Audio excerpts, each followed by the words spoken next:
Hello hi friends welcome to GDB views. ఎలా ఉన్నారు అందరూ?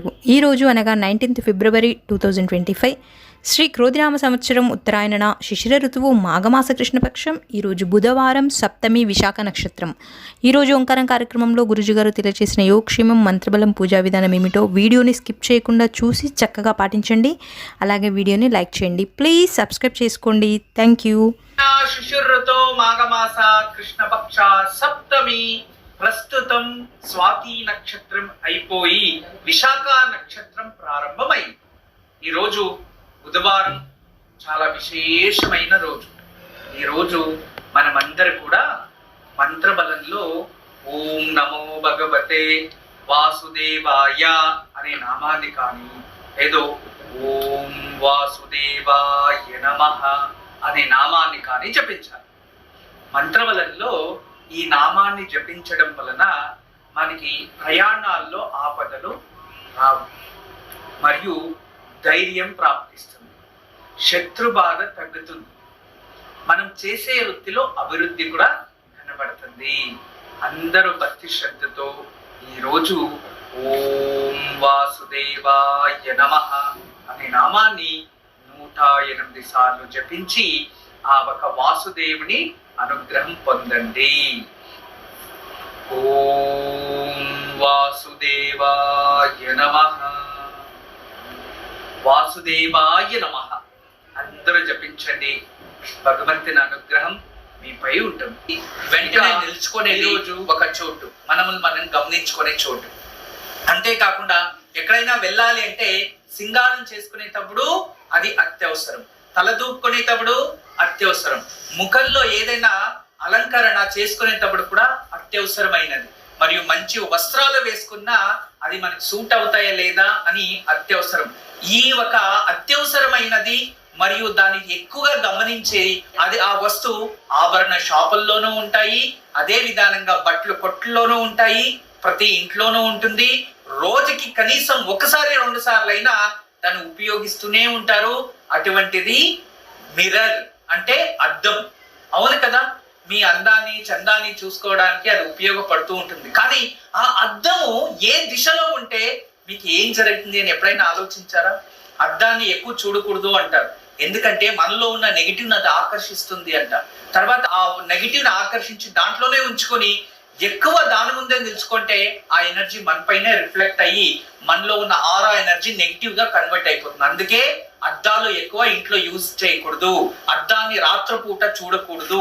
ఇవన్నీ ఎన్నో శాస్త్రాలు ఉన్నాయి. రాత్రి పూట అద్దం చూడకూడదు ఎక్కువ. కొందరు చాలా మంది పడుకోవడానికి ముందు కూడా అద్దం చూసుకొని పడుకుంటూ ఉన్నారు. అటువంటి అలవాటు ఉంటే పడుకోవడానికి ముందు అద్దం చూసి పడుకుంటే వాళ్ళకి ప్రేతాకర్షణ జరుగుతుంది, వాళ్ళ ముఖంలో బ్రహ్మ తేజస్సు తగ్గిపోతుందంట. ప్రేతాకర్షణ అయితే బ్రహ్మ తేజస్సు పోయింది అంతే.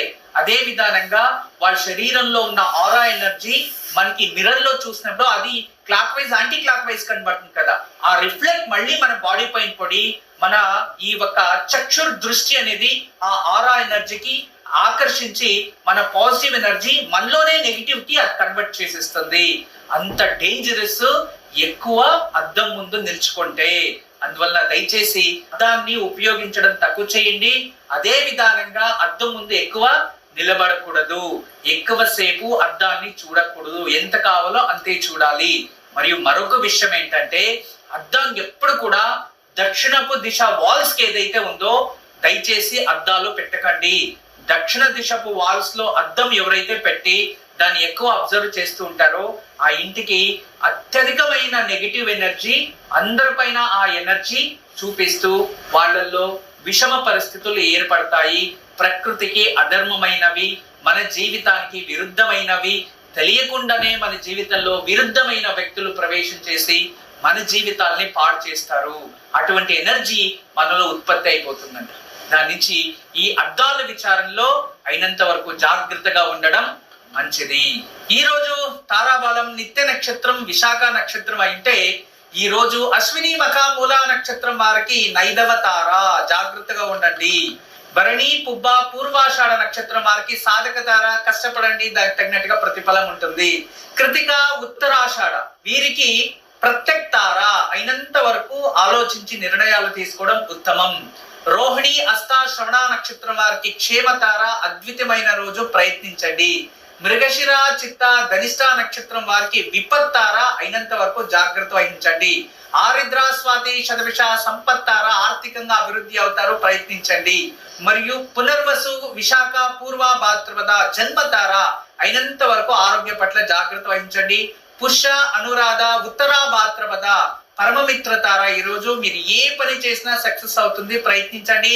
ఆశ్లేష, జ్యేష్ఠ, రేవతి నక్షత్రం వారికి ఈ రోజు మిత్రతార ఉంటుంది, కష్టానికి తగినట్టుగా ప్రతిఫలం ఉంటుంది. ఈ రోజు మీకు అత్యంత శుభకరమైన రోజు, అన్ని పనులకి మంచిది, ప్రయత్నించండి. ఈ రోజు దివ్యమైన వాస్తు పరిష్కారం. చాలా వరకు చాలా మంది ఇళ్లలో అనుకోని దుర్ఘటనలు ఎక్కువ వస్తూ ఉంటాయి.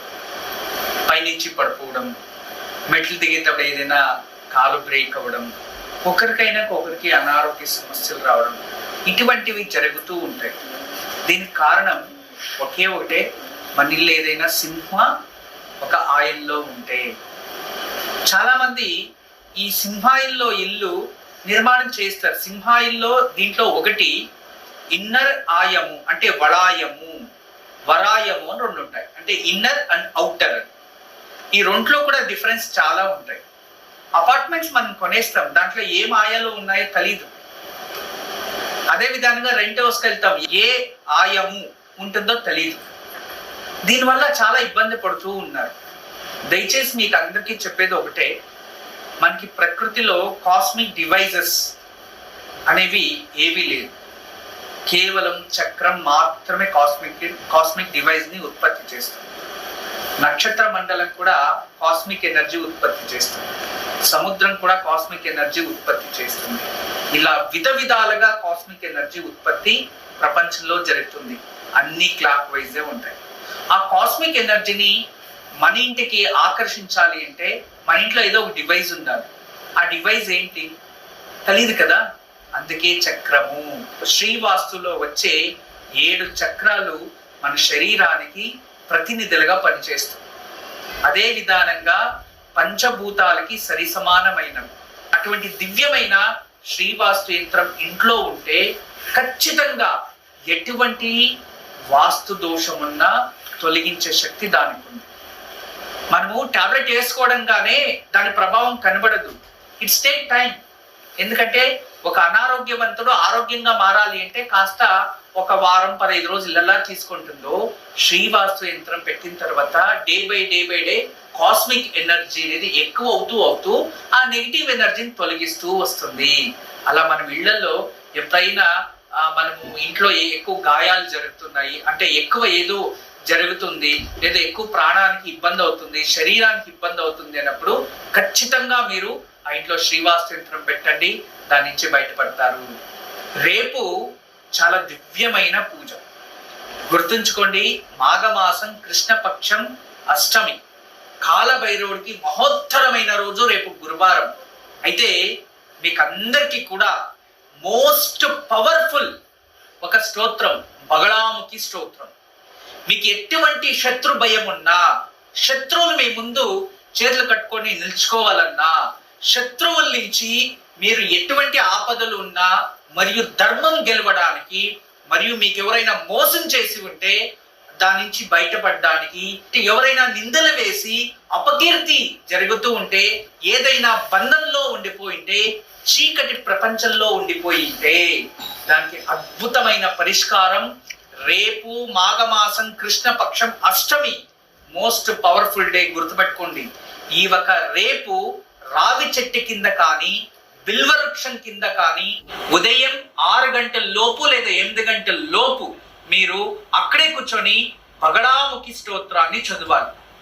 ఆ బగళాముఖి స్తోత్రాన్ని చదివేటప్పుడు ఒక పసుపు కొమ్ము చేతిలో పట్టుకొని చదివి ఆ ఒక చెట్టు మొదల్లో వేసేసి వచ్చేయాలి. లేదు అంటే ఒక బగళాముఖి స్తోత్రాన్ని పారాయణం చేసి రేపు ఉదయం ఎక్కడైనా వృక్షం కింద కూర్చొని తర్వాత ఏదైతే పసుపు కొమ్మలు ఉంటాయో దాంట్లో హారం చేసి ఏదైనా దుర్గామాతకి అలంకరించాలి. దుర్గామాతకి ఇలా మీరు చేయడం వలన బగళాముఖి అమ్మవారి అనుగ్రహం సిద్ధిస్తుంది. లేదు అంటే రేపు ఉదయం మీరు ఈ బగళాముఖి స్తోత్రాన్ని చదువుకోండి. ఇలా ప్రతి మంగళవారం, శుక్రవారం, గురువారం రేపు ప్రారంభించండి. అలా ప్రతి శుక్రవారం లేదా ఇన్ని రోజుల్లోనే ప్రతిరోజు ఉదయాన్నే వెళ్ళి బగళాముఖి స్తోత్రాన్ని పారాయణం చేసుకొని పసుపు రంగు పుష్పాలు అమ్మవారి గుడిలో ఇచ్చి వస్తూ ఉండండి. లేదా అక్కడ చేయలేము అంటే ఇంట్లోనే కూర్చొని బగళాముఖి ఏ నమః అని ప్రార్థించి పసుపు పుష్పాలతో అమ్మవారికి అర్చించి పూజించండి. ఖచ్చితంగా మీకు చాలా శుభం జరుగుతుంది. ఈరోజు దివ్యమైన పరిష్కారం. ఈరోజు సాయంత్రము ఎర్ర చందనం బాగా రుద్ది ఆ గంధాన్ని తీసి పసుపు రంగు పుష్పాలతో వాటిని కాస్త పెట్టి అవన్నీ చక్కగా జోడించుకొని గణపతి విగ్రహాన్ని ముందు పెట్టుకొని ఆ గణపతికి పూజించి ఈ ఒక ఎర్ర చందనాన్ని గణపతికి రాసి గణపతి ముఖంలో ఆ కొన్ని అక్షతలు పెట్టి ఆ ఎర్ర చందనంతో అక్షతలతో అలంకరించి ఈ ఒక పసుపు రంగు పుష్పాలకు గంధం రాసిన వాటిని గణపతికి అలంకరించి గణపతి ముందు విప్ప నూనెతో దీపం వెలిగించి గణపతి రుణ విమోచక స్తోత్రం చదువుకోండి. పారాయణం చేయండి భక్తి శ్రద్ధతో. మీకు రావాల్సిన డబ్బులు ఉంటే త్వరగా తిరిగొస్తుంది. మరియు అప్పుల నుంచి కూడా విముక్తి లభించడానికి ఒక మార్గం కనబడుతుంది. భక్తి శ్రద్ధ నమ్మకంతో ఆచరించండి. గణపతికి ఈ రోజు మీరు ఉప్పు లేని పెరగన్నమే నైవేద్యం పెట్టాలి.